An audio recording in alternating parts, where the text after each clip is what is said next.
ప్రకాశం జిల్లా గిద్దలూరు నియోజకవర్గంలోనే కొమరోలు మండలం బాదనేపల్లి గ్రామంలో గిద్దలూరు ఎన్డీఏ కూటమి ఎమ్మెల్యే అభ్యర్థి ముత్తుమల అశోక్ రెడ్డి తనయుడు ముత్తుమల దినేష్ రెడ్డి గురువారం ఉదయం బాదనేపల్లి గ్రామంలో ఇంటింటికి తిరిగి టీడీపీ జనసేన బీజేపీ మేనిఫెస్టోలోని అంశాలను ప్రజలకు వివరించి కరపత్రాలను పంపిణీ చేశారు.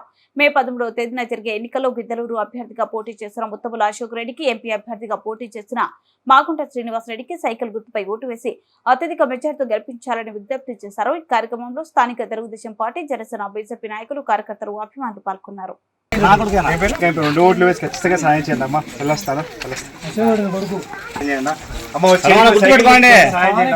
దగ్గర పోయి మాట్లాడే ఆచారం ఉంటది. 2 ఓట్లు ఉంటాయి. బెల్ల ఇంకా 2 ఓట్లు వేసి ఖచ్చితంగా సాయం చేద్దాం. అందుకోసం నాకు దగ్గర ఉంటుంది అన్నమాట. ఖచ్చితంగా సాయం చేయండి అమ్మా. అదేవిధంగా మనకు అశోక్ రెడ్డి గారు ఇక్కడ స్థానికులు మీకు అందుబాటులో ఉంటారు. మీరు ఒక అవకాశం ఇచ్చినందుకు ఆయనకి మీ ఇంటి ముందు రోడ్డు వేశారమ్మా. ఇంకొక అవకాశం ఇవ్వండి, ఖచ్చితంగా మీ ఇంట్లో నీళ్ళు తీసుకొస్తారు.